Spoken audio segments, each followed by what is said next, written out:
Hey guys, welcome back to another video. So this is grammar lesson number 2, and as requested, this grammar lesson will be based on pronouns. And we're not going to really go in depth about any of the cases of the pronouns. We're only going to talk about the types of pronouns that are used in grammar. So here's a little introduction. So pronouns refer to or takes place of the noun. So basically, when they replace other words, they will carry the meaning of the replaced words. And the noun being referred to, also the replaced word, is called the antecedent of the pronoun. And the antecedent of a pronoun is usually a noun and its modifiers, if there is any. But sometimes the antecedent can be a whole sentence. For example, in this sentence, the dog lost its bone. Its replaces dog because if you said the dog lost the dog's bone, it would be highly inconsistent, and also there's a lot of grammatical errors within this, which we will talk about later. So it replaces dog. The dog lost its bone. So in this next sentence here, the old man who had his car stolen was in shock. Who replaces the old man? Because if you said the old man had his car stolen, this leads to a lot of mistakes, grammatical mistakes. So you just want to say the old man who had his car stolen was in shock because who represents old man. So now we're going to move on to the types of pronouns. So the first pronoun we're going to be talking about is the personal pronoun. And the personal pronouns are distinguished by person, case, and number, and they refer to a specific thing in the sentence. They can be divided into two different types, which is the nominative and the objective personal pronoun. So the nominative it can act as the subject of the sentence. For example, I, you, he, she, it, we, they. For example, I went to the store after work. So I is the subject of the sentence, in which the whole sentence is based off of I.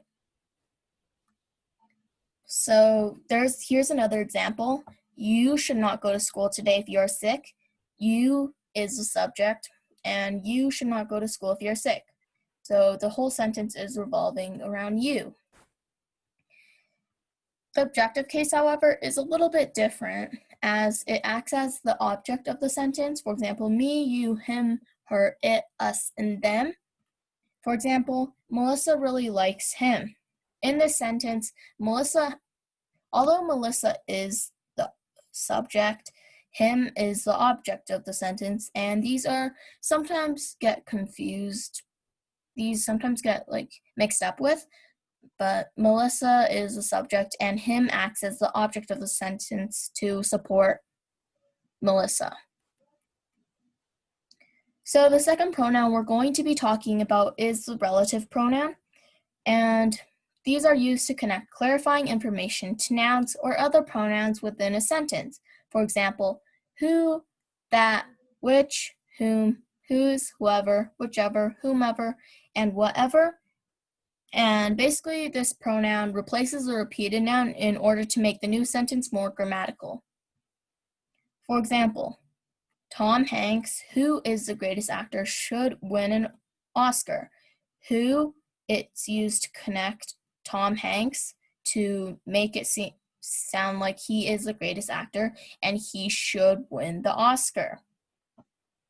So in this sentence, the tools which he bought yesterday were specced with rust. Again, which is just a connecting word to show that which means the tools were bought yesterday and were specced with rust. So now we're going to move on to interrogative pronouns, and these pronouns are actually, I would consider them the more easy pronouns compared to the other ones, as these are basically just like a question that can be answered. So these are used in reference to a question, so who, what, which, whom, and whose, and these indicates that the expected answer will be a person if it's who, whom, and whose, and what indicates that the answer will be something non-human, and finally, which may be used for either persons or things. For example, who was the winner? As I said, who is for something humans, so a person, I guess. So, for example, John. What was he holding? What is used to indicate something that's non-human, so a cup. And which of the girls was hurt? Girls, which it can be used for either things. So we're just gonna say it's a person who was hurt, of course, because girls is a person. We're gonna say Sarah. Okay, so that's all for interrogative pronouns. And so now we're going to move on to the demonstrative pronouns. And these pronouns are used to identify nouns and answer the question, which one? And it's so this, that, these, and those, these indicate nearness to or distance from the speaker literally or figuratively.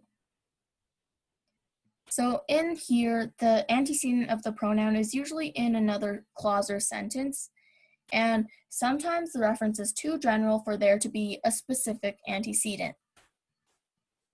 For example, these are the books that John was talking about. These, it's very vague and it's not that specific. Well, it is actually specific, actually, yeah. Okay, so indefinite pronouns. So these pronouns are the ones that are vague or unknown. So they are used in reference to a person or thing that is not specific or not known. It's also used to identify a general group of people or things. For example, everyone, everybody, anyone, anybody, somebody, most, all, each, every, some, none, one, few, both, many, and several. So again, the antecedents are usually vague or unknown. For example, everybody has to take the writing proficiency examination in order to graduate. So everybody, it's very vague, not specific at all. So if you want it to be specific, you could have said the Harvard students, the Harvard student, but instead they put everybody to make it vague and so that it'll cover everybody. So now we're going to move on to intensive and reflexive pronouns. So we're going to start with reflexive as this is formatted in a bit of a strange way. So reflexive pronouns are used to show that the subject of the sentence is receiving the action of the verb. For example, myself, yourself, himself, herself, itself, ourselves, and themselves. And for example, she can handle the situation herself. So herself is receiving the action of the sentence, which is she can handle it herself.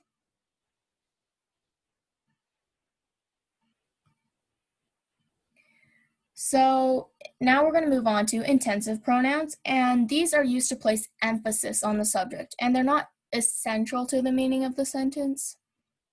So it looks the same as reflexive pronouns, but they act differently in the sentence and are always placed next to the subject that they are emphasizing. For example, myself, yourself, himself, herself, itself, ourselves, and themselves. For example, you yourself must go to the principal's office. You could have just said you must go to the principal's office, but yourself pronoun is put into here to make the case sound more emphasizing and persuasive.